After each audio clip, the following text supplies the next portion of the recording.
Guys, WayDykes98 here with another, I guess you can call it series, but this is over Smite patch notes. As you guys could probably tell from if you follow our Twitter, we have kind of fallen for Smite, which is a MOBA, multiplayer, online battle arena.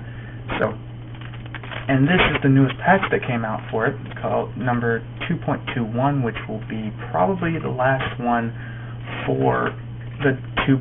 Whatever setting, because Season 3 starts in February, and that will be the next one. Actually, could be another one. It could be a 2.22.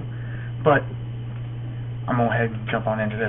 So the first thing off, we got a new god called Amaterasu, the Shining Sun, the Shining Light, the first Japanese god in the game. So, first off, her passive, basically after 3 basic attacks, you apply a debuff, which makes the opponent take 10% more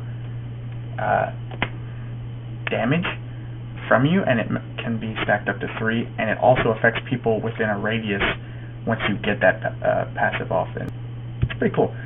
Pretty nice way to get through other warriors. Now, her next one is basically a aura, just another aura, where depending on which one you're sitting in, gives either a physical power boost or a movement speed boost.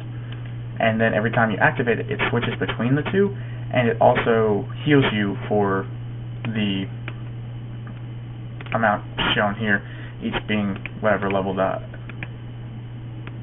ability is, 1, 2, 3, 4, 4, or 5, of course. Now the next one is a buff, which gives you defense, and it also is a wave clear, which after 5 seconds, depending on how much damage you've taken, it will charge your attack and give you a boost.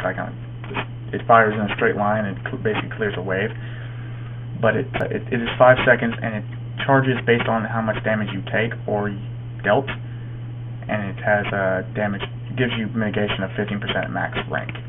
May get changed because of nerfs and stuff.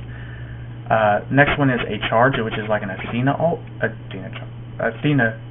dash. Basically, dash in a straight line, and when you hit a god, it stops you and deals the dashing damage to them, which is absolute ton of it, 310. So that's a lot of damage, plus 60% of your physical power, so ton of damage with there. And her ult is a really cool ult. It's hard to explain, but basically she kind of rises up and does multiple flashes in a cone. Does 3 to be exact. And the first one does this base damage. Then if she hits the second one on the same target, it does 20% more and slows for 2 seconds. If she hits the third hit on the same person, it does 40% more damage and stuns for 2 seconds. Really powerful ult, really cool to watch. And I'm pretty sure it's going to be kind of hard to hit, but it's a pretty big cone. It's like a Ymir freeze cone, but you would move in it. So now, okay, I forgot to bring up this one. Give me a second real quick. Okay, so this is her base card. I meant to bring that up here, and I'm going to have to scroll back down because it's going to go over the list. Her next skin, her recolor, is called Cerulean Sky, and this is what it's called. And what it looks like. I really like this one because you have the blue instead of like the orange and yellow. I just like this color scheme a little bit more than this color scheme. Just my preference. Next up is King of the Deep Poseidon. Most people think this is a tier 2. This is not actually a tier 2 because tier 2s don't have voice packs, and as you see later, this actually has a voice pack. Oops, wrong one. And as you can see, this is the full card. This Poseidon has kind of it's a drill, as you see, and has the old-timey diver helmet on his face instead, and kind of has the same basics as all the other Poseidon skins, kind of the scaly, fishy look to all of his hand stuff. A little weird, the kind of discolored look as if he was always in the water, which he is. The next one is Polaris Soul, which is a tier 2. This one has basically its soul, of course. Much angrier soul it looks like. I don't think it actually looks like that, but she kind of got this like molten, as if some of her body is kind of like hardened on her or something, and gives her kind of color. It's kind of arm bracers and these boots kind of, and also this area of her stomach and breasts changes colors from what I've heard. Kind of goes from blues to different colors, which is kind of a cool little feature. And that's a tier 2. Next, another tier 2, you have Isis getting a tier 2, and of course this is a lot like the Anubis skin, kind of just more, a little more armored, a little more regal. Looks a little bit more like if you were a pharaoh or something in ancient Egypt. I don't really know about the colors of like her wings. You can tell it's kind of got the yellow and the red in there. I don't really know about her wings altogether, but she has a little bit more of a crown that has a little bit more. Her little circle behind her head is a little bit more ornate, and her staff's a little bit more ornate. It's not just a little ankh on it, whatever it's called. Next up, we have Xing Ten getting his mastery skins, and in my opinion, this looks really nice. I'm glad they continue to go with the not changing the color of the god.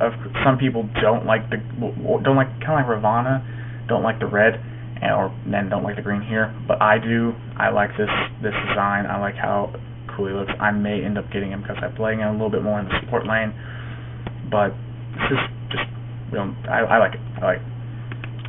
Now, right off the bat, this is oh, that was Desert Omen Isis, just by the way. Now, these next two skins, both Kawaii Neith, not Kawaii Neith, it's actually Harajuku Neith, and Kaiju Sobek. These are with a special under Rising Dawn, which I'll show you in just a second, but I'm going to show you the cards. Of course, Kaiju Sobek, as you can see, is not on here. I went on Google and found it. So, this is Kawaii Neith, kind of the same kind of kawaii basset look. This is also community skin. Someone made this, kind of drew it out, and it was made into one. It's basically exactly the same. I saw the skin concept on iFunny, and it looks exactly the same. So, kind of followed in with that. Now, the Kaiju Sobek, as like I said in Google, you can look up Kaiju Sobek, and it's 1, 2, 3, 4, 5, fifth picture. And he's kind of he just looks really nice. He's carrying like a sign that's broken and kind of an axe. And it looks kind of like a rhino mated with a dinosaur mated with a fish, and it's Sobek. It's Sobek. So it's really nice skin. It looks really, really cool. So last, I might as well go over this. Of course, you have voice packs for each. Emotes from Amaterasu, like always. A couple more new achievements, as you see here. You guys can stop that. I'm not going to go over all of them. Then you'll get new notification system, a couple other little things, fixes, and a bunch of fixes here. I'm going to stop here for a second. You can see that. Just Medusa fixes to Idusa skin, Ragnarok 4-6, and Ymir got new footsteps. Yay! Okay. So next up, as you can see, Rising Dawn is a Odyssey kind of Odyssey event, but it does like it's much smaller, and it's not going to be any gyms. It's basically for people kind of to get into the idea that the Japanese pantheon's in here. And as you see, this is all about Amaterasu.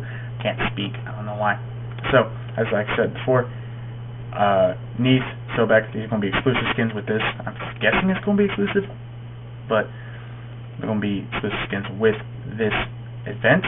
And then when you buy them, you get one of these rare chest rolls, which gives you either convention skins, exclusive release skins, promotional skins, and I'm guessing some wards in there, voice packs.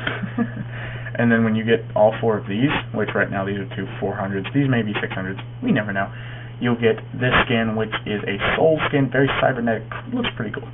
So that's basically all. Of course, I think this is her lore. Yeah, this is kind of the base lore of the Japanese pantheon they're going off of.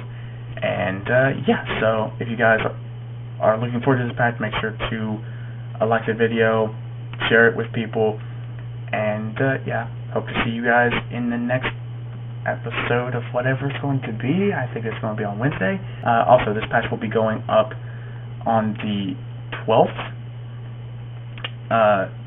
So when this is going up, it's the next day.